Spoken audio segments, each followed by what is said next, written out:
Será que isso é o fim do mundo, gente? Ah, eu tenho até medo de pensar nessas coisas. Na verdade, tenho até medo de falar sobre essas coisas. Eu acho que sempre que eu quero falar sobre esses assuntos, enfim, que envolvem essas questões mais polêmicas, eu fico mais confortável até de falar sobre eles assim, tipo, sabe? Mas caiu do céu, na Bíblia já falava sobre isso. Coisas iriam cair do céu. É quase que uma profecia, né? Imagina. Ai, Douglas se foi. Ai, Tchau, não faz Diniz. essa cara não, Douglas. O Douglas. Não, eu tô com dor de cabeça desde ontem. Tô meio. Meu ritmo biológico tá meio estranho. Eu também tô, sabia? Eu tomei um Dorflex e eu tava dormindo. Eu acordei com o celular, a mensagem que vocês mandaram no grupo falando que ia começar. Eu falei, gente, aula. Mas eu Tô com ainda um estou pouco de tentando cabeça. entender essas coisas que estão caindo do céu. Será que é um ataque alienígena? Ah, eu tenho medo disso também, sabia? Eu não sei nem quais opções eu gosto de avaliar para essa temática, porque tudo é muito assustador. Parece que a gente está Tá. dentro de um roteiro de série. Estatisticamente, o animal que mais tem possibilidade de cair do céu é o pássaro, porque ele é quem mais voa. Até porque ele está lá em cima, né? Bacana, amenizou meu medo. Achei interessante. No dia que sapo começar a cair do céu, aí vai ser estranho, realmente. Ah, peixe, Verdade. Vocês acham que peixe. se o mundo estivesse acabando, tipo, se isso fosse um ataque alienígena, o mundo estivesse acabando, o que é que vocês fariam? Tipo, lista de coisas para fazer no fim do mundo. A Júlia, Parar com de pagar certeza. qualquer conta. Eu acho que a Júlia com certeza faria compras na Renner. Ela não gastaria, ela não pagaria contas, ela gastaria dinheiro. Tipo, looks para vestir no fim do mundo. Sabe a blogueirinha do fim do mundo? Gente, Júlia, mas pagar defenda-se. conta, não. Pagar conta não iria mesmo, não. Se tá Quem é acabando que vai pagar a conta? A gente vai gastar dinheiro, pô. Exato. A Renner, ela ainda tá humilde ali com aquela sacola. Eu ia na loja mais cara. Eu não tenho nem roupa para esse evento, tá doido? Eu tava Cara. assim, ó. Eu tava assim, gente, como é que ele sabe que eu fui na Renner essa semana? Ah, olha a denúncia, pô, em vídeo. Ali, ó. É. Mas você foi mesmo? Eu fui. Ah. Nossa, roupas pro fim do mundo, sinceramente. Roupas pro fim do mundo. E assim, ó, agora imagine se... Vocês acreditam em Deus? Eu Ou um acredito. ser supremo? Imagine se ele estivesse fazendo isso com o nosso planeta. Isso que o Douglas está fazendo com a bolinha. Imagina que Douglas é Deus, e esse é o nosso planeta, e é isso que vai acontecer a qualquer momento. Mas tem essa teoria que o universo, na verdade, ele está na palma da mão de um gigante. Ai, gente, porque eu vim trazer essa temática, eu já tô com medo aqui. Sério, eu não gosto de falar dessas coisas, não. Por isso A que está culpa é tendo ó, sua, Deus. aquecimento global, terremotos, que tudo é o gigante assim, ó, fazendo assim. Aí Mas você apertando essa bola, tá super amenizando a minha angústia. Tá tranquilo, pô. não. E se esse Deus fosse um pouco mais bonzinho, Douglas? O que ele faria com essa bola laranja?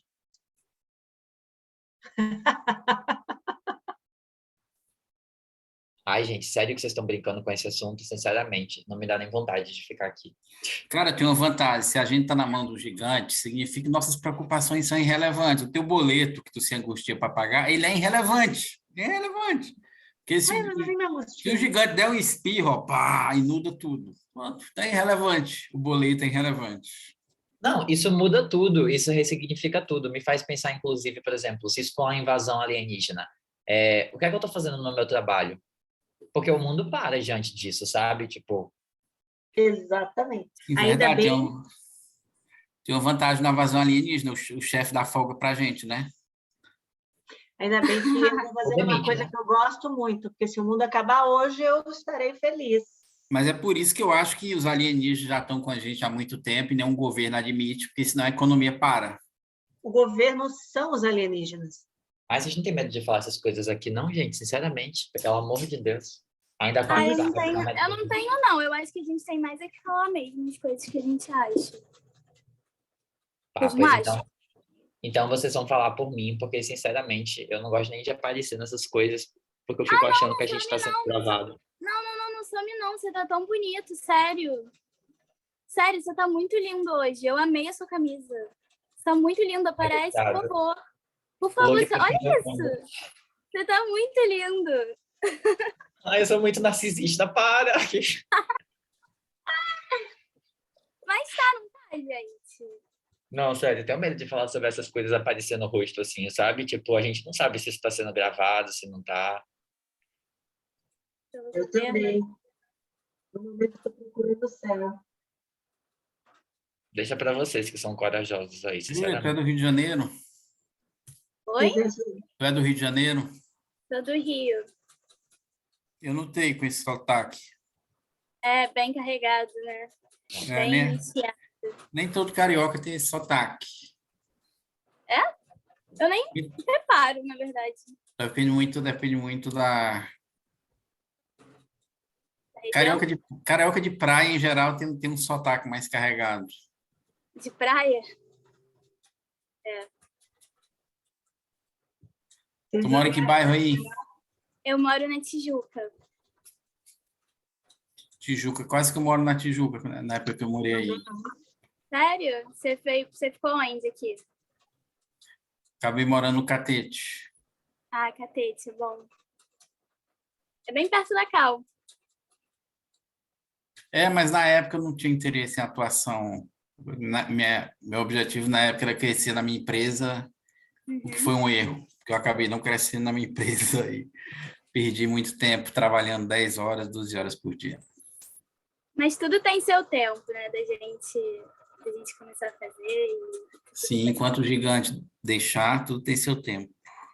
Eu não sei se eu estou muito confortável com esse discurso de que tudo tem seu tempo, não, porque no meio de uma polêmica dessa, vocês dois estão conversando como se nada tivesse acontecendo. Gente, o mundo pode acabar a qualquer momento. Don't nobody know my trouble was gone. Ooh, Lordy, my trouble so hard. Ooh, Lordy, my trouble so hard. Don't nobody know my trouble was gone. Don't nobody know my trouble was gone. Ooh, Lordy, trouble so hard.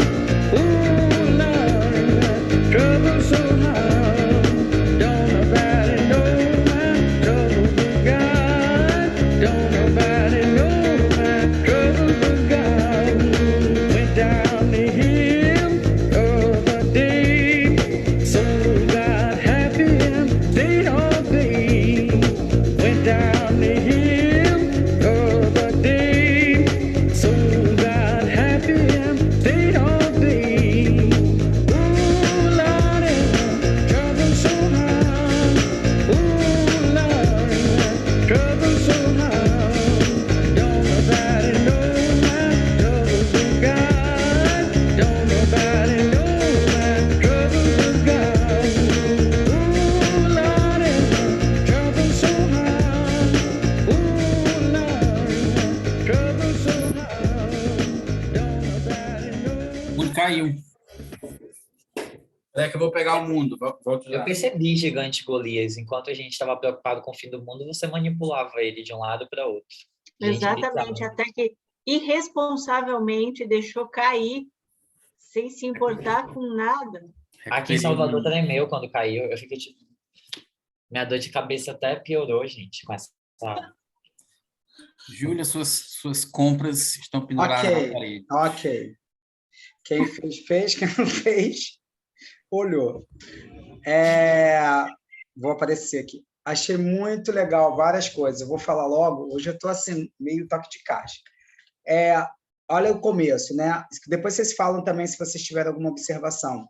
Será que isso é o fim do mundo? A plateia está entrando. Isso é uma pergunta muito forte, né, Carla? Imagina a plateia entrando. Vocês pensa assim, sempre se imagina como olhar de fora, que os viewpoints dá esse lugar, né? A minha provocação é jogar essa pergunta, a plateia está entrando, fala, pô, já começa assim? será que isso é o fim do mundo? Silêncio. As pessoas estão entrando no palco, assim, no espaço cênico, né? E isso é interessante. Eu não sabia a manchete, assim. Eu pesquei algumas coisas. Eu fiz questão de tampar meu áudio, então não sei o que vocês escolheram de manchete.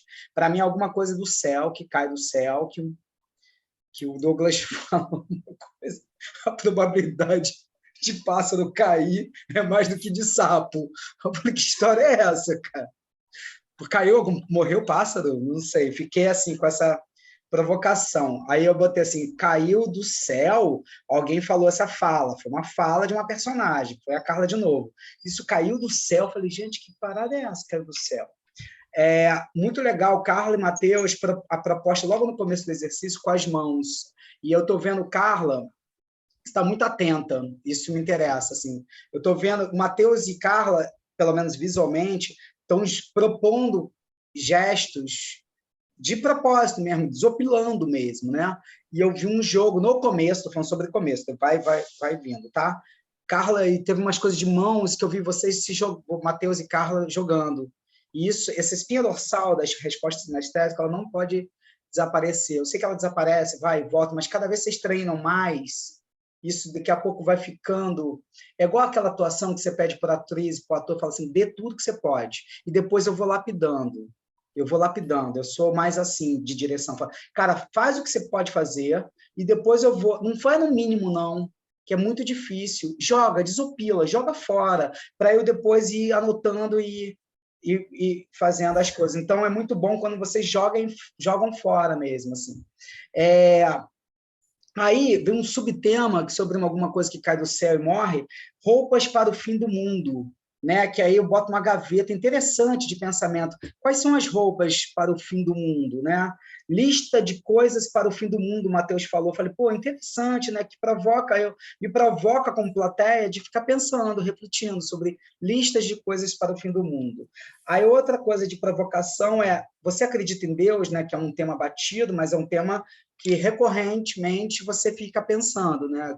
Que Deus é esse? E é muito legal, já pulando aqui minhas observações, quando o Douglas vem com aquela história da bola do gigante na mão, com a bola, sei lá, na mão do gigante, né? Uma bola na mão do gigante. E aí tem uma simbologia dele mesmo com a bola, né? E, então é interessante, assim como improviso. É uma imagem interessante. É muito bonitinho quando rola elogios, né? Porque a cara de todo mundo começou a mudar. Os rostos começaram a abrir. Então, eu vi Douglas rindo quando a Júlia elogia o Matheus, eles rindo entre os dois, Matheus e Júlia, e a Carla sorrindo. Então, está gravado. Então, é interessante quando alguma coisa positiva acontece genuinamente, que a Júlia elogiou com muita verdade, assim, foi muito genuíno o que ela fez. E foi bem direto, né? E é bonito quando isso acontece, porque todo mundo sorri. Eu sorrio, vocês sorriem. Então, opa, tem alguma coisa interessante para trabalhar aí. Elogios, né? A gente fica sem graça pelo outro, a gente se coloca no lugar do outro, sei lá, uns pensamentos assim. O foco suporte, eu vi uma proposta quase que aconteceu, pena que só que a Júlia chegou um pouquinho mais tarde, então acho que ela não sacou. Mas, assim, suponho, né? Que quando Matheus e Carla tamparam a câmera, e aí eles jogaram a pista do foco suporte. Porque o foco suporte seria alguma pessoa ficar, e o resto sair. Entende? Então, a proposta é tampar a câmera. Pô, o cara, meu brother lá, minha amiga lá, minha companheira já jogou, vou ter que pescar, eu vou sair também. A Júlia se vira falando um texto sozinha em cena, entendeu? Não deixa cair a bola. Mas, incrivelmente bom, porque essas coisas são boas no jogo, quando fica a Júlia e Douglas, o Douglas inicia, é o tempo do Douglas conseguir falar, porque o Douglas tem um tempo dele. Não, né? Tem um tempo dele. Eu não vejo ele atravessando, eu vejo ele esperando o momento bem dilatado de silêncio para ele poder falar. Então, é interessante porque ficou esse momento. A Júlia fica lá na dela, aí a Douglas começou a trabalhar no objetivo. Pô, finalmente, vou conseguir trabalhar no objetivo. Senti isso de fora. E foi bonito, porque dentro de uma mesma cena, vira outra cena, porque se sai Carla e Matheus, vira uma outra cena. É um outro recorte de cena.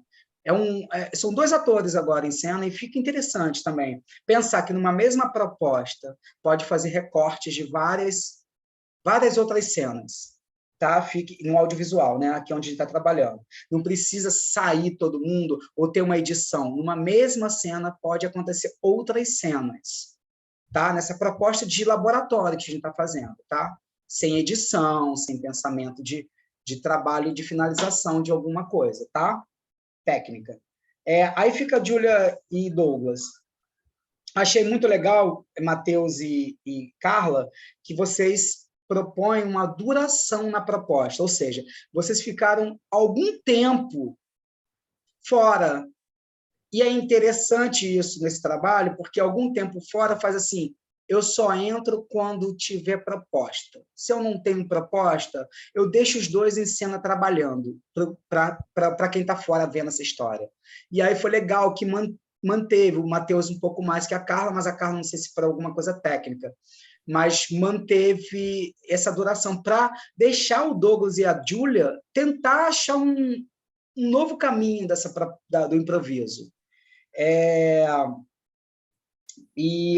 E aí, o que pode acontecer para contribuir para a cena, para criar oxigenação, né, de proposta cênica?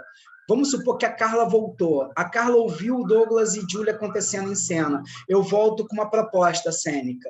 Sei lá, eu volto com eles estão se conhecendo. Sei lá, com um texto, com um papel. Eu volto com uma música. Eu volto cortando, sei lá, eu volto com qualquer coisa, porque se você volta e só fica expectando, eu, como plateia, vou te olhar e nada acontece. E nada acontece, porque os dois já estavam estabelecendo um contato, entende, Carla? Então, não é crítico, mas estou falando assim, viu o ponto dessa sensibilidade de olhar de fora a proposta.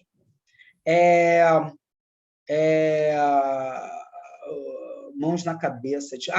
Quando rolou a música, achei muito interessante, e aí é um achismo, que rola um desconforto da proposta. Então, vou te falar o que acontece para mim olhar de fora.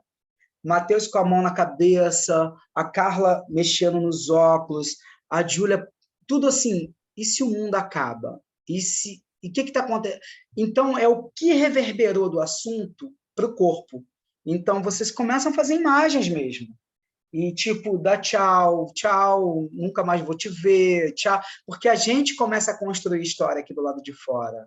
Eu fiquei olhando assim, e se a proposta, mesmo sem texto, eu tentar tocar pela última vez nessas pessoas? Sei lá, né? Última vez, dar tchau pela última vez, beijar a câmera, mandar carta, escrever cartas e colar aqui, sabe? Várias propostas de imagens, tudo bem?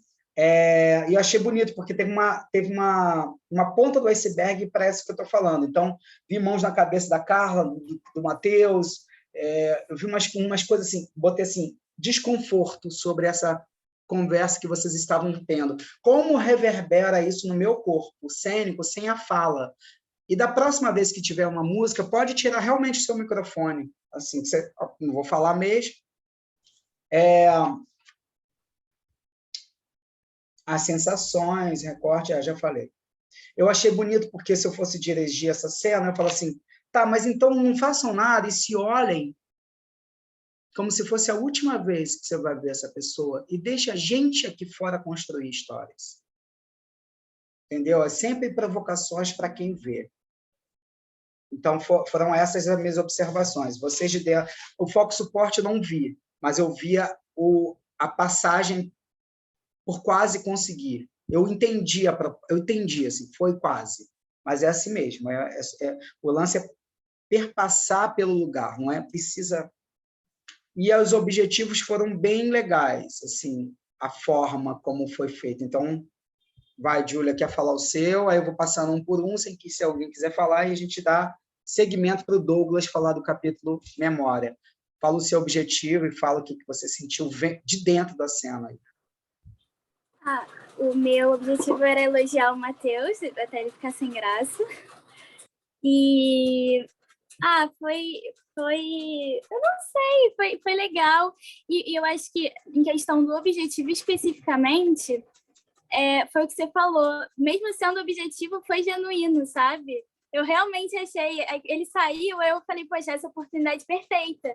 E aí eu quis elogiar uma coisa que eu realmente achei legal, que eu realmente achei bonita, e aí botei na cena e todo mundo entrou, sabe? Embarcou nessa que você falou, todo mundo... Ah, enfim, foi isso. Não, eu acho que você falou uma Foi coisa de verdade. muito interessante, né? A verdade é muito subjetiva para o teatro, né? A verdade a gente constrói ela e a gente cria a mentira com tanta força que vira verdade para quem vê. A gente acredita na nossa mentira, né? E aí ela vira verdade para quem assiste. É muito legal, o que eu adorei que você falou foi oportunidade. Não deixar elas passarem, entendeu? Você sentiu e pum, e fez. Não pensou, não raciocinou muito, entendeu? Você foi e jogou. E para mim foi assim, não parece que eu te dei esse objetivo. Encalhou dentro do texto, dentro da conversa. Então, achei bem legal. Oportunidade. Deu oportunidade, faz. Vai lá, Carla. Quando você me propôs esse objetivo, eu achei que encaixou demais assim no contexto, porque eu já estava olhando o Douglas mexendo naquela bolinha e a conversa, enquanto estava acontecendo, para mim, tinha muito a ver com o planeta, com algo maior. E aí veio a ideia de perguntar se eles acreditavam em Deus para encaixar, era incluir a bolinha laranja na história, no contexto da história da manchete que a gente estava... Legal. Teve alguma observação disso de quando você sai e fica vendo a proposta do outro e quando você entra, sabe aquilo do tampar a câmera? Te provoquei num lugar que vale a pena, às vezes, sair de... A gente, quando trabalha no espaço físico, nas raias, né, dos viewpoints, quando você não tem mais proposta, sai de cena e dá a oportunidade para o outro entrar. E fica vendo de fora o momento de voltar para contribuir com o que está sendo produzido, entendeu? Então, vale a pena para todo mundo pensar assim. A minha volta foi meio acidental. Eu não queria ter destapado, e aí, quando eu destapei, eu já estava ali, cara, aí ficou meio sem objetivo, eu senti também. Não, total, eu percebi. Meio... Ator que sai da coxinha, entra em cena sem querer. Eu percebi, por isso que eu estou corroborando, eu percebi total. Que eu vi que você tentou depois meio que fechar de novo, enfim, mas isso aí é só improviso mesmo, é só técnico. Douglas, eu dei similares, tá? Objetivos similares para pessoas, né? Assim. Meu objetivo era deixar a Júlia sem graça com elogios, mas a oportunidade não surgiu. Eu tentei construir, mas a oportunidade não surgiu. Eu achei muito óbvio dizer para uma mulher que ela é bonita. Eu não quis fazer um elogio tão óbvio assim, porque toda mulher escuta isso a vida toda, indefinidamente, né? Tirando as feias, né? Todos escutam isso. Aí eu queria fazer algo diferente, aí eu não consegui. Pensei em elogiar o sotaque, mas não achei. Mas eu vi a tua construção. Só que, Douglas, esse curso é bom para você. Me parece, é uma suposição minha, eu sou bem direto, assim, e a gente tem pouco tempo, e nada é pessoal, é para o ator, né, para a atriz, é para o CNPJ, não é para a pessoa física. Você elabora muita coisa. E o elaborar perde aquilo que a Júlia falou para esse momento, perde e você falou oportunidade, perde esse lugar do jogo, do time, porque ele não tem que ter aqui elaboração demais. Eu vi você preparando e eu falei, cara, o tempo da cena não vai dar tempo para ele elaborar tanta coisa, porque eu vi o teu esquema, né? O teu estratagema para chegar na Júlia, mas não dá tempo. É agora ou nunca. Você está na frente do gol, chuta ou não dá para pensar em que canto você vai meter a bola, entende? Nesse sentido, assim. Então, eu vi, mas era interessante. Acho que você pode se estimular como ator, falar assim, cara, eu vou jogar mais. Eu não vou pensar muito, assim. Eu não vou preparar muito, acho que é preparar. Você prepara. E eu vejo a sua preparação como ator de fora, como diretor, e eu acho que até como plateia. Eu tento Eu vejo um ator, ele não está, de alguma maneira, ele não está aqui jogando no estado presente, ele está assim, ele está vendo o momento que ele vai vir. Eu acho que para você especificamente, atravessa um pouco, para você, atravessa um pouco, e aí eu menos que eu falo para Carla. Segura um pouco, Carla, e para você assim, atravessa, para te estimular e ver como é que você se sai desse lugar, entendeu? Legal. Vai, Matheus, finaliza. E Douglas já pega a bola com o capítulo memória. Então, meu objetivo era inserir na narrativa as sacolas da Júlia que estavam ali atrás, e aí eu aproveitei, como tinha a inserção de marca da Renner, para falar sobre uma oportunidade de look de fim de mundo. Então, a gente estava entrando nessa temática sobre o que fazer, enfim, a lista de coisas, e aí eu pensei, por que não falar da roupa, já que tem uma marca de roupa ali atrás, né? E aí eu inseri isso na hora praticamente que você mandou, porque eu já estava olhando a sacola dela, não sei nem se você reparou que eu estava olhando. E aí foi muito natural esse movimento de, tipo, falar sobre isso e trazer essa proposta para dentro da narrativa. Quando eu fechei a câmera, que eu falei que eu estava desconfortável de falar sobre esse assunto, por conta de espionagem e tal, foi justamente na ideia de, tipo, fazer as outras pessoas também fazerem isso e deixar um ponto de suporte, né? Só que aí, quando não rolou, eu fiquei me sentindo na responsabilidade de resolver.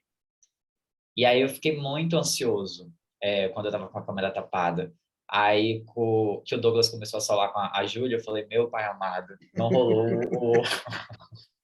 o suporte, o que é que eu faço para ajeitar isso? Aí, tipo assim, me gerou um desconforto, mas aí depois eu percebi que, tipo assim, podia fluir daquela forma e estava tudo bem, porque ia ser um outro caminho possível. E aí, eu simplesmente, tipo, deixei e assumi um lugar de passividade mesmo, para que eles pudessem desenvolver, e aí na primeira oportunidade que tivesse de eu voltaria e tentaria justificar essa saída, justamente como uma quebra de cena. Mas eu achei muito legal, eu gostei da proposta, acho que fluiu bem. Eu acho que vou falar várias coisas que você falou, assim, e a gente, no livro da Annie Burgett, na preparação do diretor, quando vocês lerem os próximos capítulos, até do livro dos Viewpoints, ela tem isso. Essa técnica é você perder a missão ou o peso de se sentir responsável pela fluidez da cena. E ela fala muito em desapego.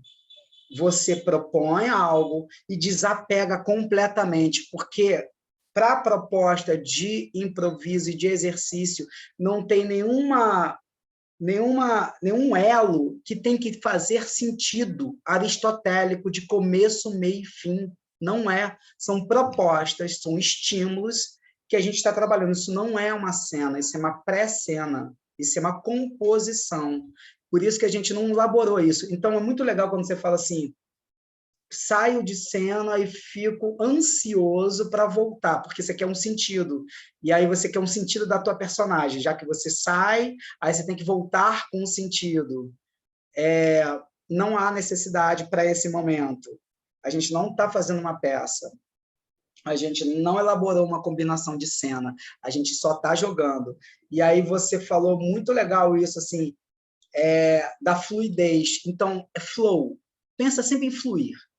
A galera toda, sempre pensando em fluir a parada. Não é subjetivo, não é romântico, não é nada. Mas, assim, deixar fluir. É você deixar a coisa acontecer. E você me responde a isso que eu estou te falando, quando você fala assim, cara, e aí eles começaram a trabalhar num caminho possível. Porque você está pensando no coletivo. Você está pensando na cena coletiva, na história coletiva, não na história da minha personagem. Você está pensando em algo maior, que é trabalho de coletivo, de coletividade. Como eu estou atento ao coletivo? Quais são as minhas propostas a favor do coletivo, de que está chegando para a plateia? É isso que as pessoas se perdem, ficam tanto nas suas personagens que elas perdem o propósito maior, que é a história. A personagem principal é a história da peça, do filme, de tudo. Como se você executa muito bem, ótimo, mas está em função da história, da dramaturgia. Né? Senão não tem porquê alguns personagens. Tira, o autor escreveu para quê? Então corta ele. Não tem função.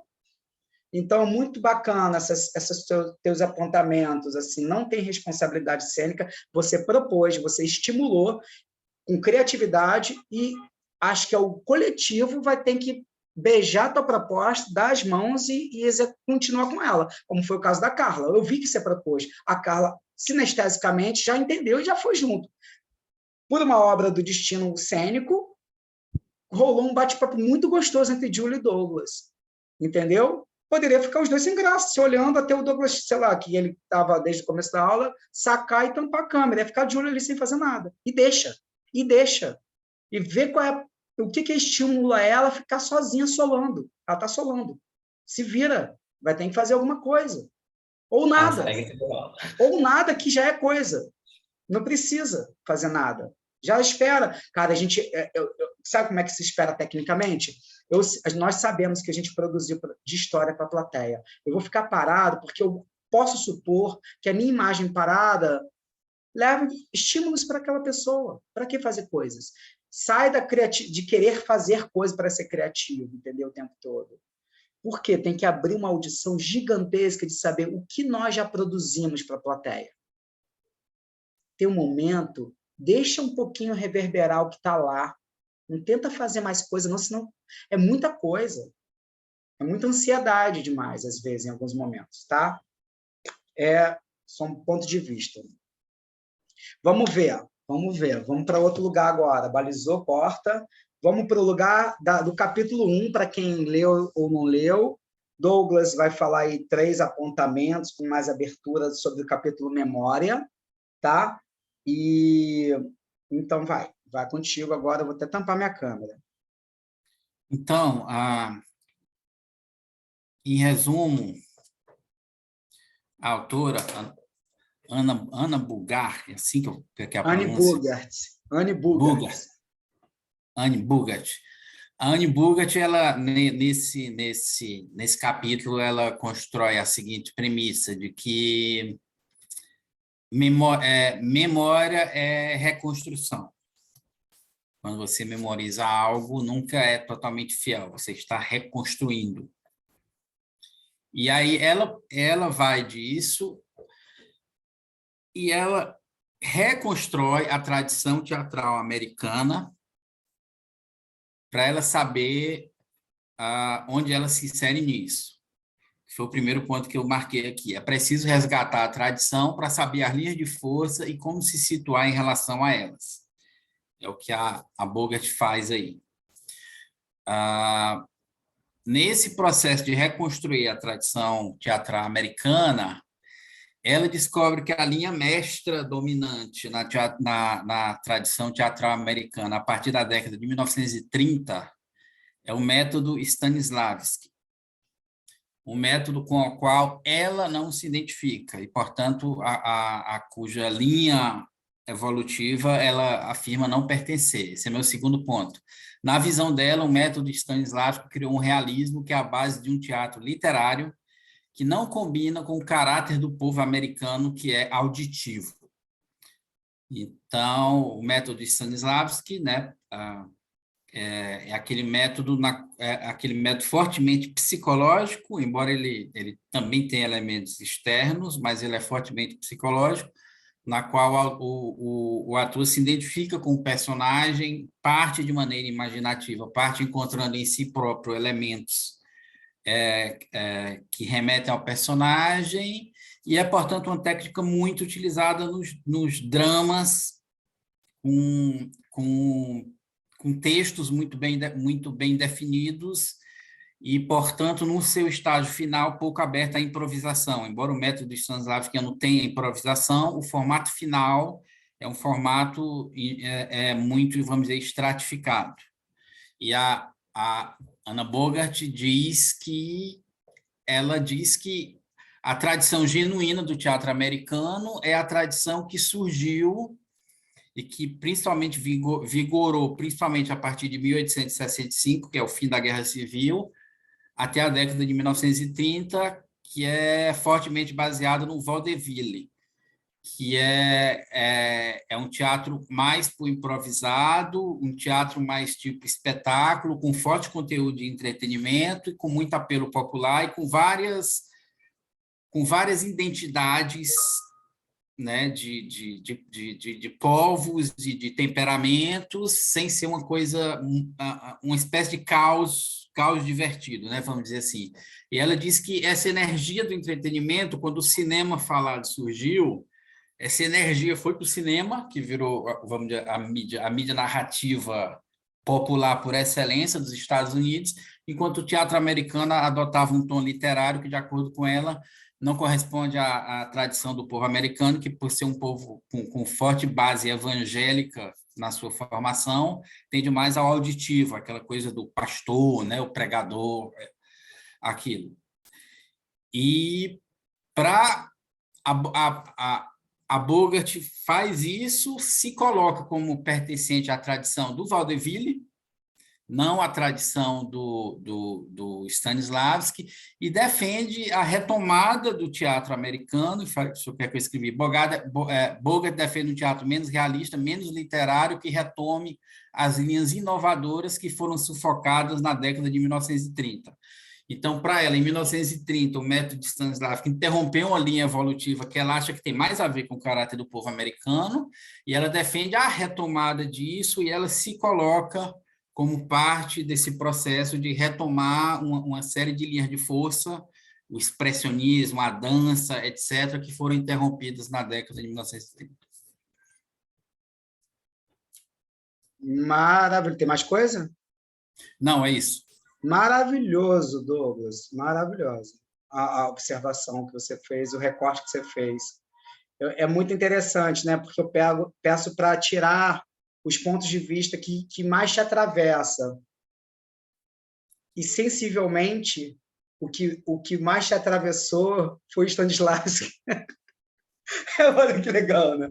Porque foi essa construção psicológica que ela abandona.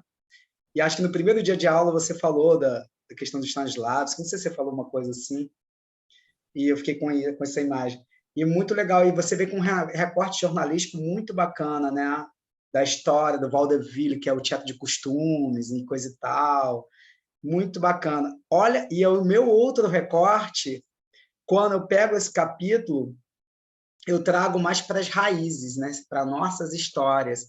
E aí tem um caso de uma atriz que estava muito frustrada, que ela não conseguia atingir lá, ela estava no laboratório, não sei se era do Grotov, não sei exatamente o que era, e ela não conseguia executar, interpretar, atuar e coisa e tal, e aí foi quando ela entrou em contato com a raiz judaica dela, e ela conseguiu descobrir um caminho, porque ela entrou em contato com a sua própria história, e aí ela começou a se sentir melhor, né? Tem aqui, depois de muita frustração e cansaço, para o seu grande alívio, no caso dela, ela, por fim, tocou suas raízes judaicas, desenterrando dessa fonte códigos de som e movimento, profundamente enraizados nessa cultura. O seu corpo lembrou. E aí é onde a gente vai para um outro lugar. No final da vida do Stanislavski, ele começou a buscar ações físicas, né? E começou a abandonar tudo que ele tinha pregado até então. E aí, assim, o seu corpo lembrou, né? Muito interessante. Aí eu botei buscar o contato com as suas raízes, com o seu corpo, com a sua estrutura, com a sua fala. Por que você tem esse timbre, essa coisa, esse corpo? Respeitar e atuar decidindo ser assim, não ser outro. Aí você se descobre aqui, e aí você entra em várias outras personagens. Aí tem uma coisa muito legal que ela fala, se o teatro fosse um verbo, para ela, seria o verbo lembrar. Eu fico perguntando, qual é o verbo do teatro para mim, para vocês? Qual é o verbo dela? É lembrar. E aí, né? Os artistas não devem se afastar do seu tempo. A integridade do artista sai fortalecida, não comprometida pelo trato com a realidade social. E ela trabalha esse permear entre a obra e o seu tempo, a questão social do seu tempo, né? E aí, pronto, eu fui mais para o recorte das lembranças, assim, menos jornalística como você, e é muito legal ter esse complemento, né? É isso. Eu não vou falar muito. Eu tenho mais coisas, que eu tenho uma folha de apontamentos, né? Alguém quer colocar alguma coisa? Carla, Matheus, Júlia. Quer, Carla? Contigo. Eu sim. E interessante isso, que o que mais me atravessou também é ali que os norte-americanos abraçaram os experimentos russos apaixonados e equivocadamente, enfatizando de forma exagerada os estados emocionais personalizados. O sistema Stanislavski, então, diluído em um método, né, que acabou sendo eficaz para a televisão, para o cinema, enfim, mas que é isso, esse extrato do método do Stanislavski que veio para o Brasil também e que muitos acabam acreditando. E aí vem a crítica ao Stanislavski, e, no entanto, a pesquisa do Stanislavski foi muito além disso, né? Foi para a ação física, análise da ação física depois, e parece que as pessoas não ouvem, só ficam presas nesse momento da emoção, da memória emotiva. E aí também me peguei pensando qual é a minha conexão, qual é a minha memória, qual é a minha raiz. E isso me deixou um pouco... Angustiada. Angustiada, exato. Algo a se pensar. Eu tive uma relação assim, meio... Eu acho que o fato do Stanislavski chamou muito minha atenção, porque, assim, eu comecei a me interessar por atuação por causa do Stanislavski. Eu comecei a me interessar por atuação na época daquele programa do Actors Studio. Tinha uma época que passava na TV a cabo, né? Que era a primeira vez que você via ator falando das técnicas, né? Porque o ator, quando fala para a imprensa geral, ele não fala das técnicas, ele faz propaganda do que ele estava lançando. Sim, total. Mas o Actor Studio ficava perguntando das técnicas, eu fiquei surpreso, porque aqui em Fortaleza e no Nordeste em geral tem um preconceito muito grande com a atuação, isso diminuiu muito, mas nos anos 90, quando eu cresci, né, adolescente, o preconceito era muito alto, a visão que a gente tinha do ator é tipo uma pessoa bonita, que dá sorte, né? Dá sorte, né? E aí, quando eu vi as entrevistas do Actors Studio, isso eu já estava mais na universidade, eu comecei a ver, não, peraí, tem uma técnica. Assim como o músico tem uma técnica, o ator tem uma técnica. E aí eu me lembro, a primeira vez que eu ouvi falar de Stanislavski foi na entrevista que o Johnny Depp deu para o Actors Studio. Johnny Depp não tem instrução formal como ator, mas ele disse que no começo da carreira o livro do Stanislavski ajudou muito ele. Aí eu ouvi falar de Stanislavski pela primeira vez, eu li o livro de Stanislavski na época e ele me marcou muito. E aí, quando eu fui atrás de cursos em Fortaleza, as opções eram escassas e os cursos não ensinavam Stanislavski. Os cursos daqui eles tinham uma abordagem muito regionalista, não eram ligados às grandes linhas do Stanislavski, ou por causa do que aconteceu nos anos 90, estava começando a ter uma espécie de vingança da performance sobre o Stanislavski, né?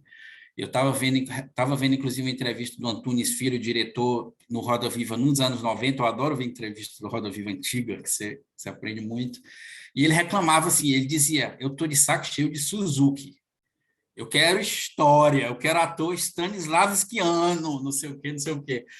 Teve tipo uma vingança da performance contra o Stanislavski. E aí eu vi, assim, performance é legal, mas, por exemplo, o meu perfil é mais intelectualizado, é mais acadêmico, e o Stanislavski é uma boa porta de entrada para quem tem esse perfil, né? Então, se eu tivesse encontrado o curso Stanislavskiano, talvez eu tivesse entrado no teatro na época, mas eu só deixei para entrar depois, mas entrei com o método Stanislavskiano. Meu professor atual da escola presencial aqui no Ceará é Stanislavskiano, assim, fanático. Para quem tem um perfil mais intelectualizado, eu acho bom, acho importante. Agora, claro, a performance tem uma... Depois que você começa com o Stanislavski, você está mais aberto para sair um pouco do Stanislavski, que é o meu caso agora. Maravilhoso, maravilhoso. Muito bom te ouvir, Douglas. Se você for buscar na Cal, tem um professor fera, que é o David Herman. Ele é Stanislavski puro. Só que ele trabalha muito a ação física, ele trabalha a prática, ele não trabalha a intelectualização, a busca da tua memória. Por exemplo, está acontecendo uma cena com uma situação específica, aí ele começa a criar, eu acho que depende como as pessoas guiam esses cursos, sabe? E aí fica assim, querendo buscar uma emoção que não condiz com aquele momento, porque está ali esperando aquele momento de você buscar uma emoção que não tem nada a ver com para recortar e colocar nessa cena. Eu acho que tem o próprio Stanislavski, se você estudar a vida dele, o final da vida dele, ele falou assim, não, você tem que fazer. Quando você vai fazendo, o teu corpo vai lembrando. Não é que você tem que entrar mentalmente para lembrar, para fazer alguma coisa. Não, você age, cria uma partitura de ação e você vai lembrando disso fazendo, porque o teatro é fazer, não é pensar. Pensar você deixa para trás. Na hora do público, o teatro acontece quando tem um público, um espectador, um ator, uma atriz, sei lá. É ali que é o fenômeno teatral, é o que acontece entre entre o público e o ator, é esse entre que a gente pesquisa. Eu não vou, se eu ficar pensando, acabou o momento. Acabou fazer. Né? Então, eu acho que, como a Carla falou, para vários veículos, com a câmera muito fechada aqui, né, acho que dá certo, mas eu vejo vários atores que não têm linguagem de Stanislavski assim, no seu estudo, e eles atingem também, né? Nada criticando. Eu acho como usa. Tem que ter muita delicadeza de como usa ele, porque senão o ator fica cerebral, né, Carla? E perde o jogo. E perde o time de jogo com o meu parceiro cênico, porque eu estou aqui tão imbuído da minha história pessoal, da personagem, que eu perco o jogo. É legal você saber a história da tua personagem, fazer tuas perguntas e coisa e tal. Mas na hora do jogo, eu acho que você tem que meio que esquecer um pouco isso, senão você perde o time. Né? Porque o corpo já tem memória, cara. Ele já é só acessar.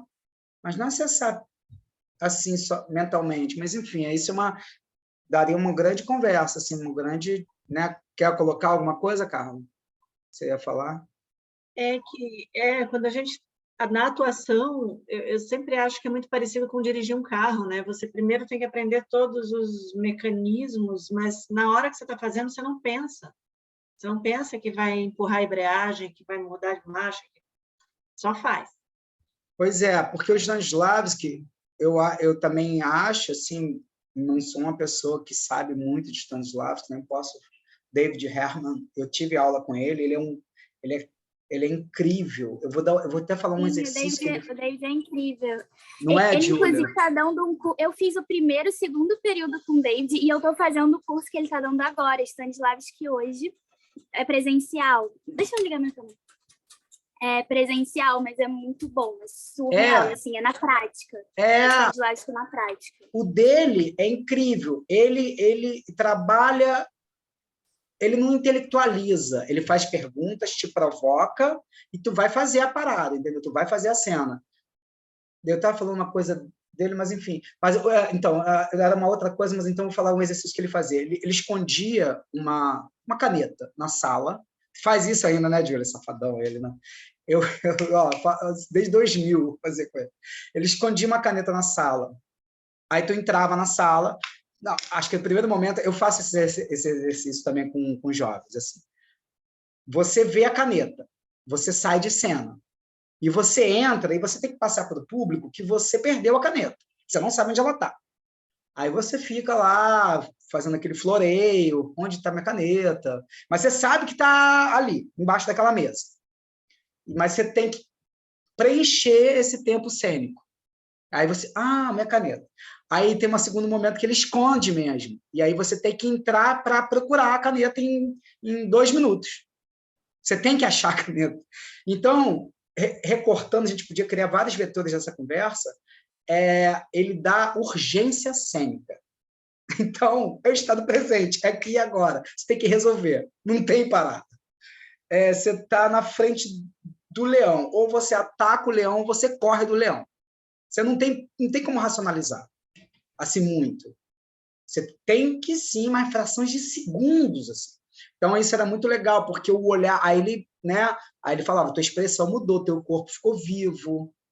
A sua mão, então é técnico, tua mão mudou. Então, como é que você recupera esse procurar que você realmente estava procurando e traz isso para uma técnica? Tem que se conhecer. Você tem que conhecer sua mão, sua perna, o teu tamanho, o teu peso. Tem que saber. Não tem como. Né? E você vai ficar numa vida constante procurando coisas. Até um dia que eu falo, pô, minha voz está com a emissão fraca, eu vou ter que procurar um fono, eu tenho que procurar uma professora de... Você vai se descobrindo, mas você tem que fazer essas perguntas para si. Por isso que teatro transforma, porque você vai buscando cavernas dentro de você, né? Platão, você vai lá para dentro. Mas isso é aqui fora. Na hora do jogo, não. Já tem que trabalhar fora. Entende? E cada vez que você se pergunta e pratica mais, quando tiver o jogo, você está acesa, tá? Em estado de urgência. Eu gosto dessa expressão. Em estado de urgência, estado de alerta. Você está em estado de urgência. Para o jogo. Né? Ufa! Mas nada. Então, corta agora, vamos para a segunda. Então, vamos conhecer ela, a Anne Bogart. Vamos conhecer a moça, grande, figura. Se vocês quiserem, vocês podem desligar suas câmeras, eu vou dando os apontamentos dela. E eu vou desligar a minha também, não, eu vou estar por aqui. Matheus, está comigo aí? Tô aqui. Então, você vai me dar o start quando ela aparecer. Desliguei a minha, mas eu vou desligar para dar aquele... Em breve. Muito legal essa conversa, né, cara? A gente toca em gavetas muito interessantes, assim, pelo menos para mim. Eu sou ator, né? Então, me toca muito no quesito da atuação. Eu gosto da prática, né? Eu gosto do fazer. Enfim. Funcionou, compartilhou já. Opa, tá abrindo aí. Muito bacana. Então, tá. Isso é uma conversa que é bom para esse simpósio. Bom, a gente vai conhecer vai conhecer a Anne Bogart com a live com o Fabiano Lloyd, que é um cara incrível. Eu já falei vou falar sempre, acreditá-lo sempre, que ele fez uma sessão de várias entrevistas com pessoas que trabalham com viewpoints pelo Brasil inteiro. E no decorrer do nosso curso eu vou mostrar essas lives, comentar. Ele me deu os créditos, ele me deu os direitos assim para poder usar, ele já sabe. E ele fez uma live em outubro, acho que foi publicado em outubro de 2021, uma live. Olá, eu sou o Fabiano Lodi, eu sou diretor teatral, professor e pesquisador na área... Calma aí, Fabiano. Eu vou abrir aqui. E, por favor, vocês podem, qualquer coisa, qualquer problema, vocês me falem sobre a transmissão e podem me cortar e perguntar e a gente trabalhar pesquisando praticamente isso aqui, né? Então, ela vai falar agora, eu vou pular essa apresentação. Área de artes da... Se eu não mandar no grupo, me lembra, por favor, tá? Porque eu saio daqui, vou dar uma outra aula, mas me lembra, sempre você não colocar a live, tá? Para vocês poderem ver ela na íntegra. Aqui eu só vou mostrar um recorte. Então, eu vou falar aqui, a primeira coisa que a Anne Bogart preza muito e tem a ver com o nosso papo que a gente estava tendo, é sobre o trabalho coletivo, a coletividade, os cérebros pensantes para a proposta cênica, para aquele momento. Todo mundo combinando naquele efeito daquela dramaturgia, daquela história para contar para a plateia e deixar aquelas lacunas para a plateia refletir. Não dá tudo de bandeja, né? Não explica tudo, não. Deixa algumas coisas escondidas, deixa alguns estímulos, como ator, como atriz mesmo. Não precisa, porque a plateia quer co-criar também. Ela quer co-criar, ela quer ser pertencente do fenômeno cênico, sabe? Então, vou pular aqui, ele vai apresentar. Eu acho que aqui é a grande Anne Bogart, mas eu vou deixar aqui que ela vai falar um pouco sobre que eles estão falando coisas amenas um do outro. Fala da Covid, onde ela está. E aqui ela vai falar um pouco sobre a coletividade, do trabalho dos viewpoints, na proposta para o coletivo. Lógico que nós trabalhamos as balizas na gente, com perto, com longe, eu estou de uma câmera. Eu fiz um trabalho hoje de gravação, trabalhei muito com aproximação e afastamento da câmera, mas é uma proposta minha, pesquisa minha. Velocidade de falar o texto, velocidade na minha movimentação. Isso, lógico, dentro de uma dramaturgia, de uma história, mas eu não estou intelectualizando, eu estou provocando. Eu estou provocando quem assiste. E eu estou decidido a provocar, eu quero fazer isso. Se der certo ou não der certo, aí são vários vetores. O que pode dar certo para um, pode não dar certo para o outro. Então, vou um pouquinho antes, tá? So the advantages of having a company are many, even though Ariane Mushkin was right, is there's many problems. There's always problems. But you could walk into a rehearsal room and you have a language that you speak with a group of people, and you don't have to say much. It's just very, very clear how you work together, and you read each other. You can read each other very easily, and you can make work that's ultimately deeper and more meaningful because we figured out how to work together to share a brain. Essa frase eu acho muito bonita, tá? Vou até voltar aqui um pouquinho porque ela fala rápido. Group of people, and you don't have to say much. It's just very, very clear how you work together, and you read each other. Eu acho que é isso. Isso também tem muito a ver com o que eu prego, assim, que eu gosto. Você consegue ler os outros. Você consegue ter uma sensibilidade. And you can make work that's ultimately deeper and more meaningful because we figured out how. Essa frase também é linda, porque nós descobrimos como trabalhar juntos, compartilhar um cérebro. Quer dizer, o cérebro cênico, único. E é isso, os viewpoints essa questão, essa habilidade de você começar a ler o outro, de começar a provocar o outro. Tem uma analogia que eu trago para dar aula, que eu vi há pouco tempo um filme, Karate Kid, não tinha visto aquele Karate Kid, que eu tenho crianças, né? E aí eu vi aquele Karate Kid com o filho do Will Smith, que é muito bom. E aí tem uma hora que ele olha para a Naja, para a cobra Naja, né? E aí tem uma moça que ela tá olhando para essa Naja, fazendo aqueles movimentos muito lentos, assim, né, de movimentação do Kung Fu, assim, aquela águia, sabe, com uma perna só, com a outra subindo, olhando para a Naja. E aí o menino fala, nossa, a moça ali está fazendo os mesmos movimentos que a Naja. Aí o guru, né, o professor fala, não, a Naja está fazendo os mesmos movimentos que ela. Então, isso eu acho muito bacana, quando você sabe que você consegue manipular o outro pelas suas propostas de cena. Então, a resposta sinestésica é uma manipulação cênica. Se você começa a espelhar o outro, ou a fazer ações a partir da ação do outro, o outro não sabe mais se é ele que está fazendo ou você que está fazendo. Quem é que lidera isso? Então, esse é um recorte muito simples da técnica. Assim.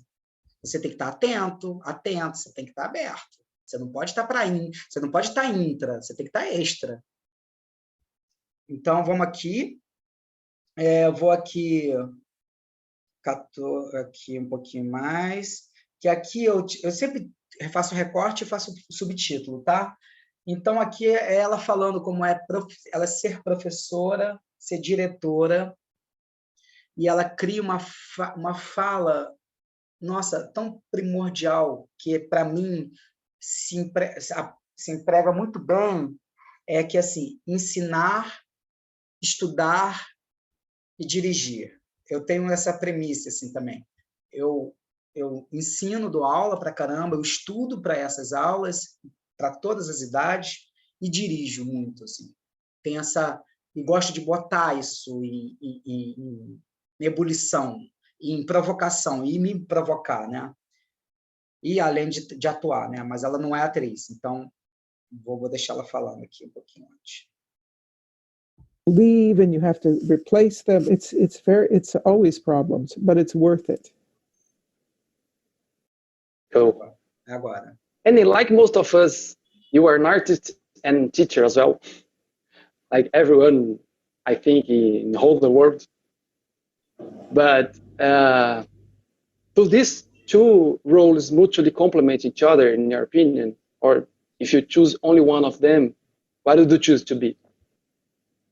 Yeah, you know, I met an actress once whose father is a surgeon, a medical surgeon. And she told me that surgeons have a saying. They say, teach one, do one, study one. In other words, do one means do an operation, teach one means teach what you learned when you were doing the operation, and study one means study about the field. And when she said that, I said, oh my goodness, that's exactly my ratio. I have to have all three things: teaching, studying, and directing. And if I have too much directing and no studying, it's not good for the directing. If I have too much teaching and not enough directing, it's not good. If not enough study. So you see, you have to keep all three in balance. So it's really not two, it's three aspects that have to be kept in balance so that there's enough of each. Eu acho maravilhoso. Então, quem não dirige, pega isso para atuação, né? Eu acho que é muito importante vocês passarem esses ensinamentos para os outros, também como atuação. E independe da idade, tá? Não tem nada a ver com a idade. Vou agora aqui, ela vai falar das composições, que a gente fez uma pinceladinha no começo da aula, que eu deixei um breve momento para vocês combinarem, né? Então, e ela fala do porquê das composições, que as composições ela pesca de um outro autor, Aliane Pavlovsky, mas ela vai falar Pazofsky, eu não sei soletrar, não sei falar. Aí então ela cria, bota uma ideia, coloca tarefas ou coisas que não podem faltar em uma determinada composição, e aí elencar essas tarefas e realizar essas tarefas. Né? Do processo que você está elaborando para realizar essas tarefas, você já está construindo a cena, é prático. Isso que a gente estava conversando, é prático, é o fazer. Né? Se intelectualizar demais, você pode perder o tempo que você tem para fazer aquele trabalho. Você tem que realizar, porque você tem que partir da premissa que também tem a plateia que trabalha junto com a gente. Então, é isso, sem ter a responsabilidade de querer ser criativo e de dominar a estrutura cênica o tempo todo, né? Deixar as lacunas também, deixar o improvável também, deixar o que pode ser corrigido depois também, né? Great. You always make a point to say that your influences came from Lane Pavlov through the composition and Mary Overly with the 6 viewpoints. What are the most important aspects of your own work in which the Pavlov and... Esse Pavlov é o que criou esse nome, tá? Composição. Ela é uma aglutinadora, ela foi aglutinando. Então, se você fala assim, eu faço viewpoints e faço composição. Não, viewpoints são essas tarefas físicas trabalhadas com espaço e tempo. Aí a composição é uma outra coisa. E o Suzuki é uma outra coisa, entende? Só que ela é a Annie Bogarts, por isso que ela fica, de uma certa maneira, sobrando, né, sobre a Mary Overly, é que ela junta tudo e transforma isso tudo num livro, ela documenta tudo e coloca em prática na City Company, entendeu? E aí ela vira Annie Bogarts, que é os viewpoints que a gente conhece, mas no livro dos viewpoints tem, né? Ela nem fala do Suzuki, ela só dá umas pinceladas lá do Suzuki, mas não explica o Suzuki. Ela fala um pouco sobre a composição, quer dizer, um capítulo, e depois só os viewpoints, e depois tem os exercícios, né? E aí tem os viewpoints para a direção, viewpoints para quem escreve, viewpoints para um músico, viewpoints, e aí são as balizas para essas cadeiras. Overly influences are present. Yeah, Eileen Pasloff, who was very much part of the Judson Church era in New York, so she was during the 60s, she was very influential. She would say things to me like, or to the group, she'd say, make a piece from a dream. Nobody had ever said, make a composition, make a piece from a dream. So I had to say, had to remember a dream and then como lembrar de um sonho, encontrar um jeito de dar corpo a isso. É exatamente isso que ele está falando, são tarefas, né? Se a gente ficar elucubrando muito, a gente não trabalha nos nossos estímulos, e a gente está pensando sobre o que a gente está treinando, a gente não está fazendo uma peça, tá? Aqui, na verdade, essa proposta para o treinamento, para descobrir a peça em si, né? Alguma vez, e assim, você fala com a Anne Burger, pô, ela gosta de improvisos em cena, então, não, ela gosta de tudo fechadinho. Tem uma live lá que eu vou mostrar que ela gosta de tudo marcado. Já teve um momento de buscar improviso e coisa e tal? Já foi. Quando tem uma peça, é tudo fechadinho, tudo marcadinho. then find a way to embody it. That was very important. So the idea of giving a prompt, like make a piece about a dream, became very useful in terms of making plays. So if I'm working with a group of actors on a play, I'll say, here's 10 things I know that might be in the play. There might be fire. There might be a moment where everybody's speaking very fast. There might be a very violent moment. I'll say, make a composition that has all the things I imagine in it. So once the actors make that, then it becomes, they have an ownership with whatever the production is because they've created work using composition. And so it activates not only my own imagination, but the actors, so that they not only, I'm not saying, this is what I imagine, I'm saying, this is what I imagine, now make something out of it and see if it's something we can use. Similarly, with Mary Overly and the Viewpoints, when she first showed me her work in 1979, I looked at it and I said, oh my goodness, everybody on stage is making the decisions. It's not me saying, okay, now move stage right, now sit down, now pick up the teacup. It's because there's a logic of movement in time and space. The actors actually make the first stroke on the canvas. And as Pablo Picasso said, the first stroke on the canvas is always a mistake, and the rest of the work on the canvas is to fix that mistake. It's very useful. So the actors make the first stroke on the canvas. They begin. They make choices. So the use of the viewpoints activates everybody in the room. So it's not a passive situation with actors waiting to be told what to do, but is that something that everybody's always initiating something together. Muito bom, né? Nossa, eu tenho uma diferença, porque eu dou aula para uma companhia de dança de Diadema, companhia de dança de Diadema, uma companhia internacional. Eu vou toda uma vez por mês lá. Aí dou um intensivão lá. É muito curioso o trabalho com esses bailarinos, porque eles têm um corpo muito vivo, muito vivo. E não eles trabalham clássico, mas eles são do dança contemporânea. Então, com eles é o contrário, eu tenho que ativar mais o intelecto deles, mais a construção da fala, o porquê, né, das coisas. E com os atores eu tenho que construir e estimular mais o físico. Na verdade, estou falando da minha questão pessoal, eu tenho que construir mais o físico, porque é muita ideia, é muita criatividade. E poucas coisas físicas, assim, de sem fala, né? Isso é muito bacana. Por que aí eu gosto dessa mistura dos dois, né? Então, ela fala um dado importante, né? São os atores e atrizes com decisões, e não esperar o diretor falar, ok, anda para frente, senta na cadeira e fala, olá, tudo bem, eu sou Bruno, tudo bem com vocês, plateia? Então, tipo assim, não, já vem do estímulo teu corporal para realizar, você tem decisões, pode dar certo, pode não dar certo, depois de conversa, mas decide e faz, não elocubra muito, né? Frisando, treinamento, né, nesse processo.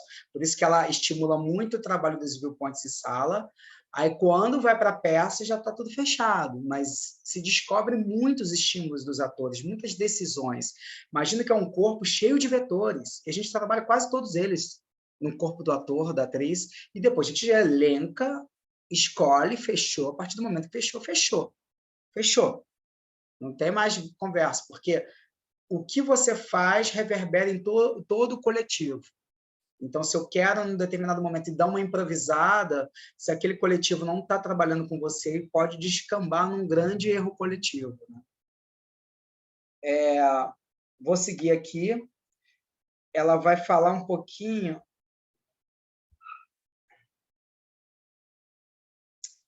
Acho que ela já falou aqui. Ah, não, aqui, 18, ela fala um pouquinho da... Ela fala um pouquinho da Mary Overly, que é a criadora dos viewpoints, propriamente dito, mais focado para dança, para performance, e tinham seis balizas de viewpoints.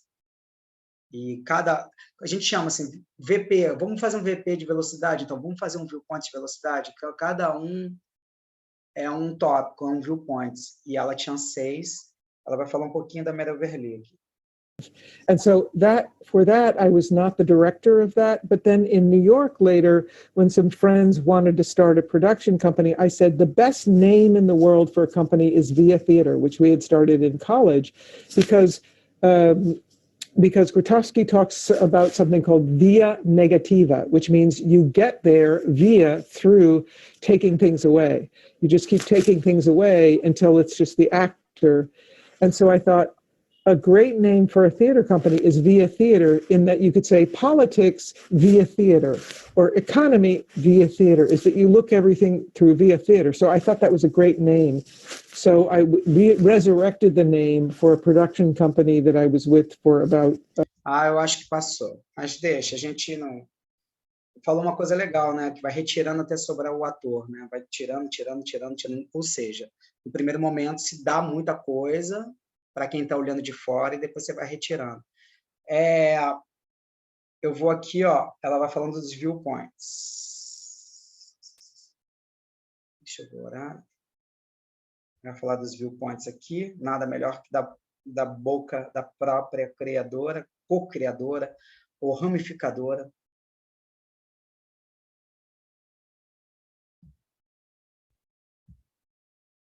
Wow. Thank you for the answer. You're welcome for the answer. Open my mind and open my ideas. Thank you. Now I have a doubt about viewpoints, or an observation, I don't know. But the viewpoints spread out a collaborative theatrical philosophy and alternative training to work as a group. This is the remarkable aspect of viewpoints. However, the vocal viewpoints, for example, aren't very much noticeable, noted, compared to the physical viewpoints. It seems to me that the vocal technique at City Company is more connected to the Suzuki method. Fique claro, tá? É porque a gente teria que ter realmente um tempo maior para trabalhar os viewpoints vocais, que são 5. E mais... desculpa. Que são 5. Mas ela está aliada às figuras da técnica de Suzuki, que é uma figura, a grosso modo falando, mais voltada para o samurai. É uma técnica bem exaustiva, bem de resistência, exatamente para esses corpos estarem bem acordados quando for fazer as sessões, que a gente chama de viewpoints, que leva para um corpo mais cotidiano, que leva para um corpo mais naturalista. Então, a contradição cria um corpo cênico interessante, sabe? Um corpo cênico vivo, em estado de alerta, em estado de urgência. Mas não é estado de ansiedade, é um estado de tônus cênico. Uma mão que tem expressão, não é uma mão mole, é uma mão que tem uma expressão cênica para fazer uma proposta de uma emoção. Não é uma mãozinha ali que está morta porque o ator, a atriz esqueceu dela. Than the viewpoints. Is this right, or it doesn't make any sense?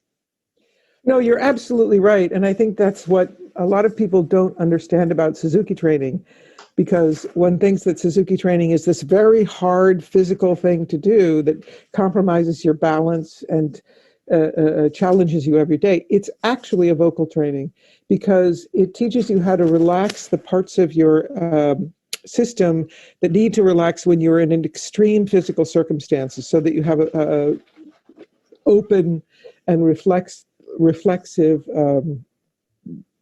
responsive system ability to speak with differentiation, with timbre change. What I did with the vocal viewpoints is I just took all of those qualities because I wanted to continue to teach that inside of the viewpoints training. And so I just took all of the qualities that are worked on in Suzuki and put it in a viewpoints context. But you're absolutely right that Suzuki training is ultimately a vocal training.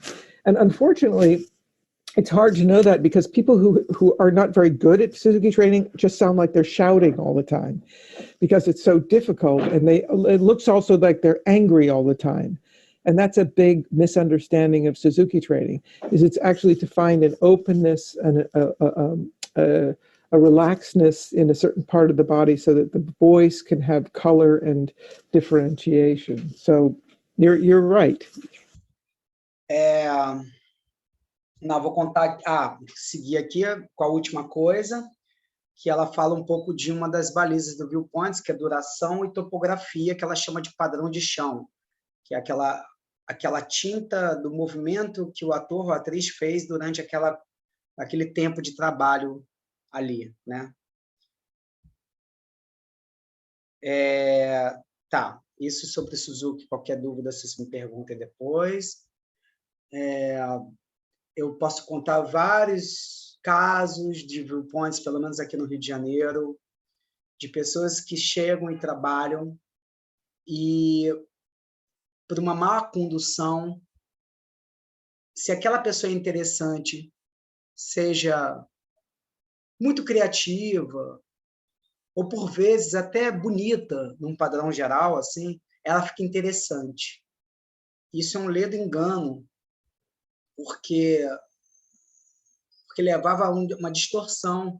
Por isso que eu acho, e aí ela frisa isso, o ator e a atriz tem que ter um trabalho físico, de consciência física, muito forte, para poder trabalhar no naturalismo, assim. Dito isso, penso sobre isso do Stanislavski mesmo, porque ficou muito cerebral por muito tempo, o estudo dele mesmo, isso está em livro, não sou eu que estou falando, e no final da vida dele ele falou assim, não, calma aí, isso aqui não, ele abandonou um pouco tudo que ele imaginava para ir trabalhar o corpo do ator. Não, o corpo tem que estar vivo para fazer essas coisas, não é só mental. Então, tem que ter, assim, e o trabalho do corpo do ator não é um trabalho de academia, né? Assim, no caso de ir numa Smart, tudo bem, vai ter tônus, vai ter respiração, mas é um trabalho de consciência do seu tamanho, da sua memória corporal, de quem é você, qual é o tamanho das suas mãos, qual é, sabe, meu peso. Para aí sim você trabalhar nos viewpoints sabendo dessas marcas do teu corpo, do teu cabelo, dos seus olhos, não com vaidade, mas você sabe que você está estimulando uma memória de quem assiste também pela tua postura estética mesmo. Assim. E não é mais de vaidade. Né? Ela é porque aquele ator tem consciência dela. Né? Sei lá, acho que eu fiquei um pouco meio subjetivo, mas qualquer coisa vocês me cortam, me falem.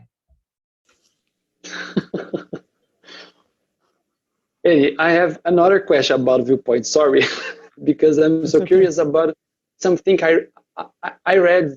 I read in the beginning of City Company the process to build the 90 physical viewpoints was on the 4 or 5 years, and you tried to create 2 new physical viewpoints, named imaginary and another, I don't remember their name right now. So I'm curious about these 2 other viewpoints that take out of the physical line.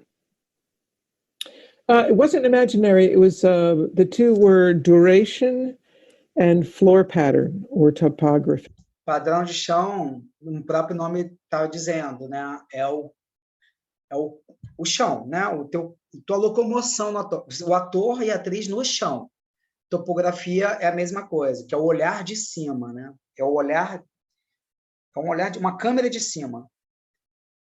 Se der tempo, eu vou mostrar aqui, tem 3 minutinhos da composição da Mary Overly, que ali tem vários dados dos viewpoints feitos numa casa, dentro de um quarto. E aí, como a gente está nesse ambiente audiovisual, pode ser interessante vocês verem. Those were the 2 added ones. And that came from watching the city company work and seeing that there was something missing. And the idea of duration it's something you play with as a group, is how long you let things last, how extended or short. And it's not something you do on your own, but you do together. Então, né, vamos dar um exemplo do que aconteceu hoje. A câmera, né, o tampar a câmera. Isso é uma proposta cênica em coletivo que durou, teve uma duração longa. Isso é uma baliza de duração. Quando você começa a entender que você está fazendo isso, está dentro de umas certas balizas, eu estou durando, você vai ficando técnico mesmo, e sem perder a fluidez, e sem perder a espontaneidade, a criatividade. No começo parece meio difícil, assim, mas depois, quando você vê, você já está... Você não pensa mais para fazer isso. And floor pattern, because I thought there was too much emphasis just on lanes and grids, but actually there's a lot of curves in space and dots. So we added floor pattern or topography in addition to that, because it seemed to be missing. And lyrism, I remember the name. Tá, é isso. Eu acho que acabou aqui. Bom, dúvidas, perguntas, provocações? Vou tirar o compartilhamento. Vamos bater um papo, está quase chegando no fim. Eu vou... Se ninguém tiver, a gente vai para uma proposta de um novo exercício. E, em breve, a gente vai começar realmente a combinar as propostas, as composições, né? Vocês viram para uma sala eu vou dar as balizas para vocês realizarem as provocações, assim como a City Company trabalha, assim como a gente sempre trabalha. Alguma coisa? Eu fiquei com uma dúvida, só ali no finalzinho, duração e topografia, então ela tirou ou existe? Existe. É porque o Fabiano estava colocando um nome que não era. E porque na cabeça dele ela criou 2 e não colocou depois, e ele quis saber por que ela não colocou esses 2 depois. Ela falou, não teve isso, não coloquei 2. Mas você está confundindo, na verdade são esses aqui que eu estou falando, que é topografia e padrão de chão. Está lá, está colocado. Eu coloquei, não foi a Mary Overly, fui eu que coloquei. Porque ela via que os atores andavam em muitos desenhos no palco, assim, então ela falou, tem que ter um padrão de chão. Qual é o desenho que você faz? E tudo isso que eu estou falando tem a ver com o ator individual, a atriz individual. Qual foi o desenho que você quis criar cenicamente? Assim? E para o audiovisual é mais difícil, a não ser que eu tenha uma câmera de cima, que é o que eu quero mostrar da Mary Overly, e duração é mole, né? O que vocês fizeram, aí você pode ramificar em várias outras coisas. Quanto tempo você está falando, quanto tempo você está apontando, se você ficar assim por muito tempo, e aí vai. Mais alguma coisa? Douglas, Júlia, Matheus? Alguma coisa, alguma colocação, alguma pergunta? Enquanto eu estou procurando aqui o vídeo, que é curtinho. Se vocês tiverem. Tá, tô aqui, tá? Só vou procurar aqui o vídeo. Eu queria fazer um exercício, mas eu acho que vai valer vocês verem. Só um segundo. E aí...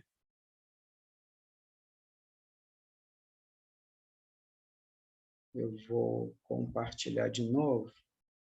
Na verdade, não vou fazer assim. Eu não vou mostrar esse vídeo, não. Vou mostrar outro.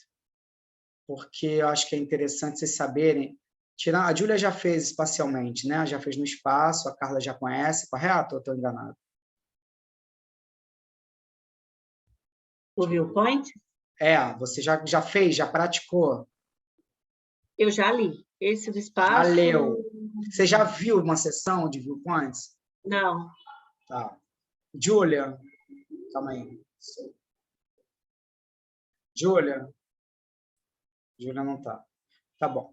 Eu vou mostrar, então, para quem tá. Eu tô aqui. Tá, eu vou mostrar aqui. Você já fez uma sessão, né, de viewpoints. Matheus já fez, Douglas? Não, nunca fiz. Tá. Eu vou mostrar como é você no espaço. A primeira coisa básica, quando a gente voltar presencial, já está presencialmente, mas a gente está aqui nesse misto, né, de algumas propostas com online, teoria, e quando a gente está no espaço, a gente faz esse seguinte trabalho aqui, é uma das primeiras coisas que a gente faz. E aí, por favor, Matheus, me dá o start, se foi compartilhado.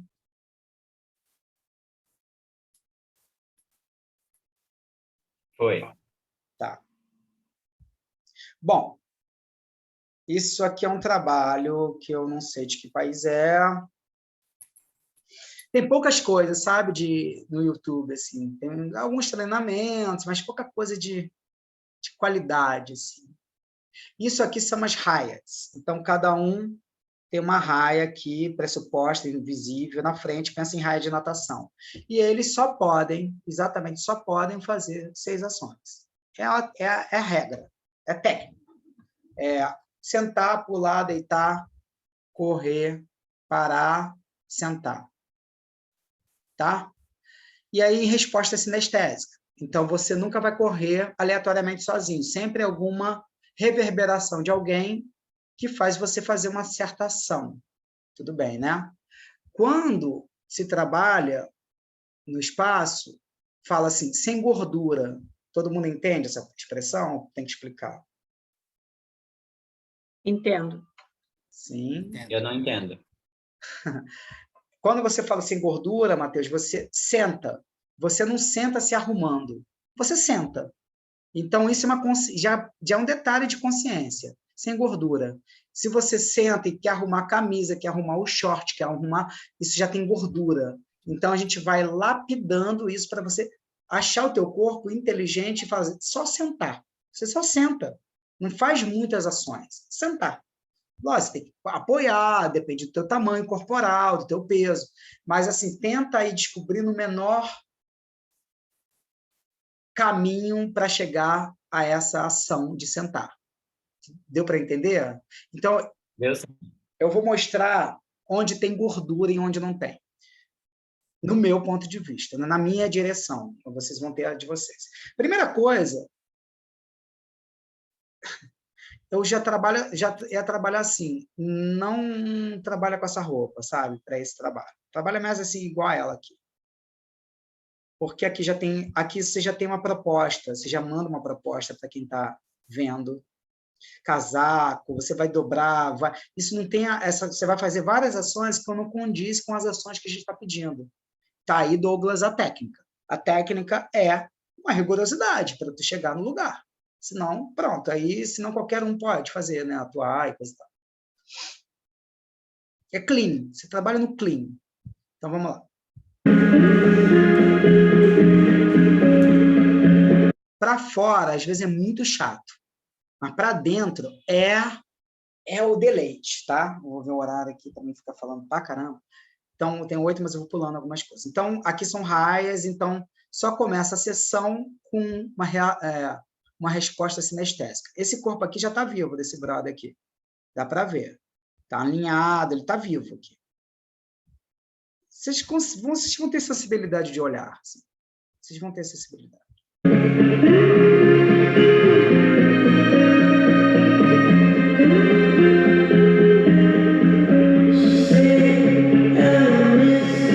Aí ela andou. Ninguém fez nada. Ela andou. O que estimulou ela a andar? Alguém sabe sugerir uma resposta? A música? Boa. Começar a cantar? Exatamente. Para quem está fora, eu estou dirigindo de fora.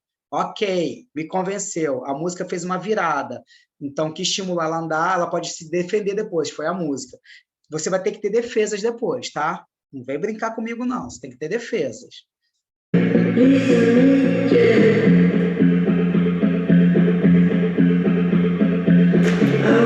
Agora, o que estimula esse jovem que cair? Volta. Eu não tem nenhuma defesa aí, peguei. não. Caiu. Vamos de novo. Vamos de novo.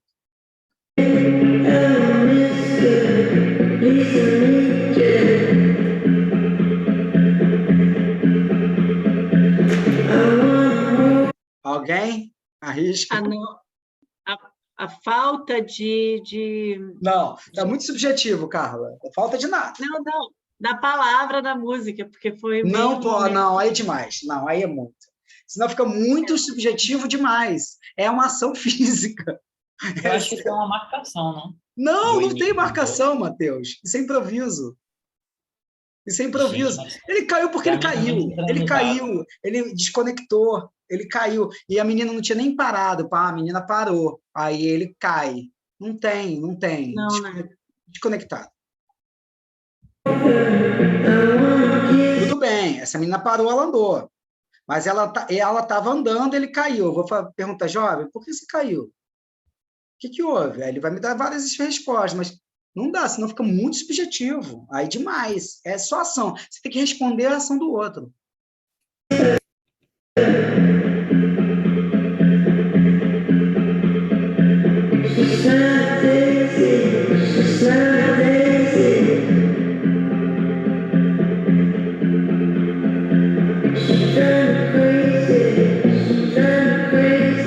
Isso é gordura. Ó, isso é gordura. Ó, não estou criticando ele, pessoa física, não. Pessoa jurídica, tá? Muita gordura para levantar, assim, muito tempo. Então, chamou a nossa atenção como plateia para um lugar que não vai acontecer absolutamente nada, não tem proposta ali. Verdade, marcou muito. Não é? E aí, agora, o bicho corre sozinho. Isso é uma sensibilidade, você tem que sacar. Porque tem uma hora que tem que ser uma sensibilidade. Ele começa a ficar autônomo, sem jogar com o coletivo. E fica óbvio que a gente olha para ele e não acontece nada. É um lugar do nada. Então, é isso que eu falo, é coletivo, trabalha com coletivo. Senão você está solando para um lugar que não é uma boa pista. É uma pista errada.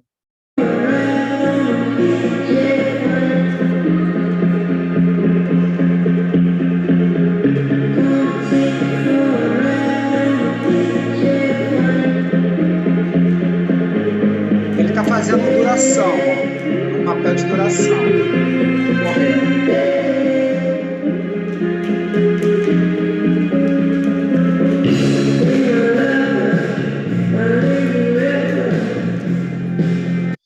Então, eu vou... Bom, eu vou falar tanta coisa. Ah, Vou mas eu andar... gostei. Tu gostou, né? Mas tem mais coisa. Gostei porque ele criou um flow diferente. Tá bom. Vamos seguir aqui. Vamos lá. Preparado.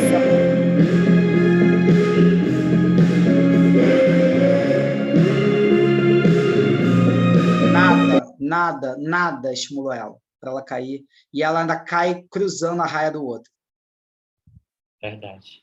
Tá? Eu vou falar as críticas mesmo. Eu tô bem chato. Lógico, não ia falar assim com eles assim no primeiro dia, mas desculpa, mas eu sou professor, tenho que falar e dirijo assim, e sou ator também. Esses corpos não estão vivos para mim, tá? Eles não têm tônus e não tem nada a ver com força física. Tônus cênico. Eu acho que ela vai mais o meu olho, de repente ela, mas você vê a corrida dessas pessoas. Não é igual a corrida da vida.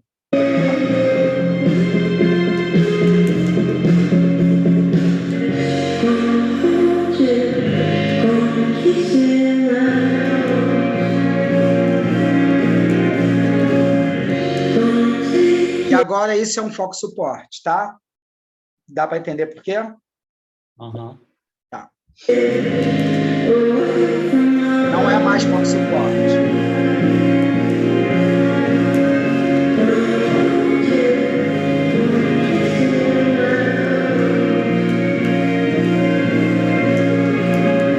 Caiu, não sabe por quê.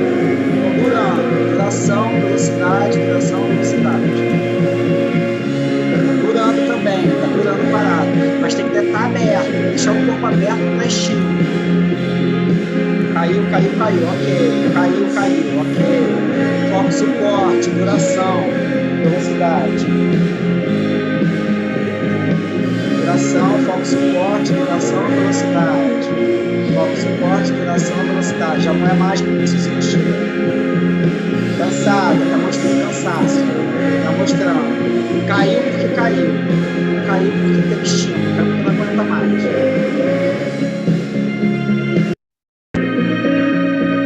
Eu vou andar daqui.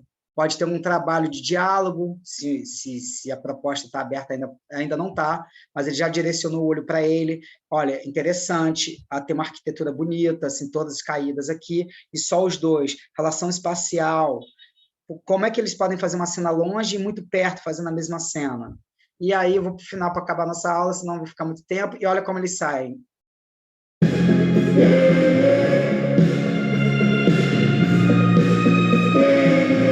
Já começou a proposta cênica, que não é a parada. Começou a olhar para cima e olha como é que eles saem. Uma sessão felizes da vida, como realizados, faz mal, já saiu bolador. Tá? Bom, passamos 3. Alguma colocação? Não vou falar. Eu tenho uma dúvida. Eu vou falar muita coisa sobre isso aqui. Não dá. Eles não se tocam em momento nenhum, tipo, a interação Não, que acontece. É uma proposta. Vai, Carla, perdão, meu amor, vai lá. Então, vamos seguir. Beijo, meu amor. Obrigado. Vamos continuar. Tem alguma dúvida, gente? Douglas, Júlia, agora é a hora da gente... Imagina que a gente foi para essa sessão, tem eu como professor de vocês, sentado com vocês, olhando a sessão dessa galera aí. O que vocês, pelo pouquinho que eu já falei que vocês fizeram aqui online, sentiu aí dessa parada? Isso é no espaço, sério. Ele só tem, Matheus, ele só tem o seguinte: arraia e 6 ações. Ponto final. Não tem mais nada, é isso.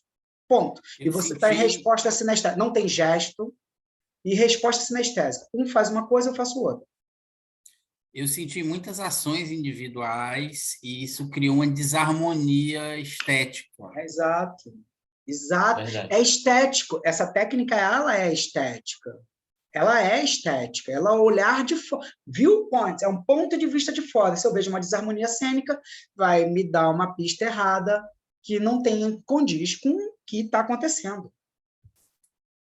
O cara fazer propostas individuais é o cara de um time de qualquer de esporte, todo mundo jogando super bem. Tem uma pessoa jogando mal, a gente vai olhar essa pessoa jogando mal. É impressionante. Isso não sou eu, isso é psicologia. Então, mais o quê? Como em cena, né? Como em cena. É muito como em cena. Porque antes de eu entrar na faculdade, antes de eu estudar mais, eu achava que dava para fazer teatro cuidando do meu. E assim, na primeira peça que eu fiz, é impossível. A gente precisa do coletivo, todo mundo atento e dentro daquilo 100%. E eu acho que esses exercícios são perfeitos para isso, né? Para trabalhar isso na gente, essa atenção no todo, no coletivo. Júlia, você falou uma parada assim, quando eu vou lá para a Companhia de Dança de Diadema, eles são bailarinos internacionais. Todos sabem suas partituras, mas eles não sabem jogar o jogo coletivamente. E é onde eu vou provocar. Cara, você está fazendo lindamente solo, você lindamente solo. Vocês não conversam e a plateia vê. E fala isso que o Douglas falou, desarmoniza a minha visão estética da parada. E, sim, o viewpoint é super estético. Teve uma peça da Companhia dos Atores, que é aqui do Rio, que é a companhia onde eu comecei os viewpoints, que pessoas que nunca tinham visto teatro, e eu fui com elas e falava assim, cara, eu não sei o que está rolando ali, eu não entendo sobre teatro, mas eles estão muito conectados. Eu não sei o que é, mas dá para ver que um levanta, um pega, o outro... Tem uma engrenagem que não é racional. Você vê, você sente o negócio. Caraca, tem alguma coisa. Quando tem isso, é surreal.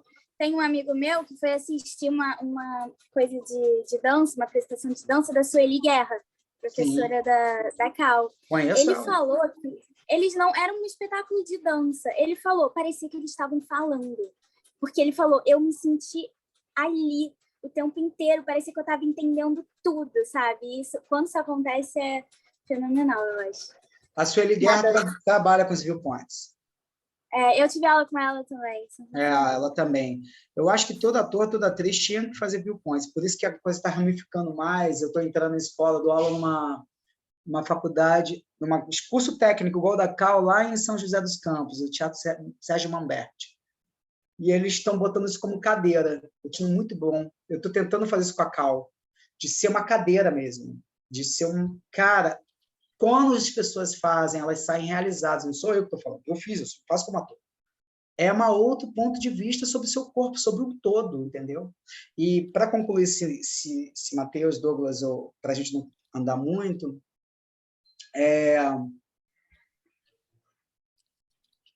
o tônus cênico, é aquilo que eu estava falando. O corpo daquelas pessoas, no meu ponto de vista, estão moles. Eu não sei, eu sei explicar, mas eu tenho medo porque eu não estou criticando o tom, a fisicalidade no sentido de força física de academia. Estou falando de tônus cênico. E isso não tem nada a ver com pessoa mais assim, não tem nada, é de consciência cênica. Então você parece entendeu? Que tá solto, né? Exatamente. Parece ele que tá meio... mole, exatamente. O espaço toma conta dele, ele não toma conta do espaço. É o espaço que toma conta dele. Ele tá solto, ele tá solto, exatamente. Está solto. Ele não tem controle sobre o corpo. Aí pode se lesionar, pode lesionar o outro. A consciência de ficar cortada na raia ali. E se uma outra menina não vê e pisa na outra? Olha o problema. Não tem nada a ver com o teatro. Então, é isso. Bom, vou mostrar vários vídeos, a gente vai conversando sobre. Um beijo, gente. Beijo, gente. Obrigado. Até quarta. Até.